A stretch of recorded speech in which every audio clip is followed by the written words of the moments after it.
జగన్ పరిపాలన 4 సంవత్సరాల నుంచి రాష్ట్రంలో అనేక సంక్షేమ కార్యక్రమాలు పెట్టి ప్రజల్ని ఎన్నో రకాలుగా ఆకర్షించి ఓటర్ల దగ్గరికి వెళ్ళటానికి ప్రయత్నాలు చేస్తున్నాడు.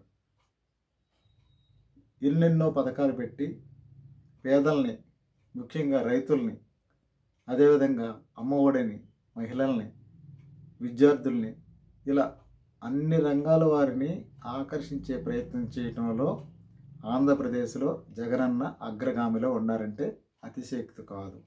ఎందుకంటే అభివృద్ధి పనులు మేము చేస్తున్నాం, మమ్మల్ని గౌరవించి మమ్మల్ని ఆశీర్వదించండి, మాకు ఓటేయండి అనేది ఆయన సిద్ధాంతం. ఈ పరిపాలనకి అంటే ముఖ్యమంత్రి కాకముందు జగన్ ఎన్నో కష్టాలు పడ్డారు, అది మనందరికీ తెలిసిందే. పాదయాత్ర చేశారు, కష్టపడ్డారు, పాదయాత్ర చేశారు, ప్రజలందరికీ హామీలు ఇచ్చారు. హామీల్ని ఎంతవరకు నెరవేర్చాలనేది ఈ 4.5 సంవత్సరాల్లో ప్రజలందరూ చూసిన విషయం మనకు తెలుసు. అయితే ఆయన పరిపాలనలో ఒక రకమైన మార్పు తీసుకొస్తున్నారు.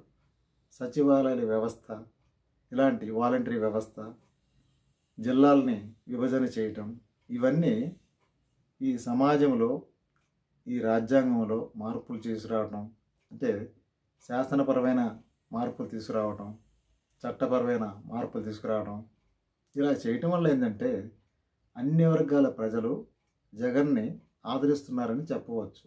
కొన్ని కొత్త ప్రయోగాలు చేస్తున్నారు.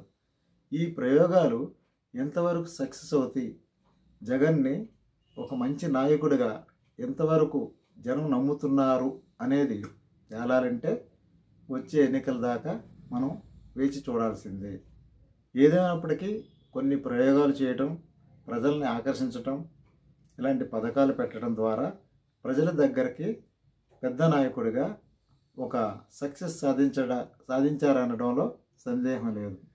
ఏదైనప్పటికీ ఒక తక్కువ కాలంలో, చిన్న వయసులో భారతదేశం గర్వించేలా ఆయన అభివృద్ధి ఫలాల్ని ప్రజలకి అందిస్తున్నారంటే అతిశయోక్తి కాదు.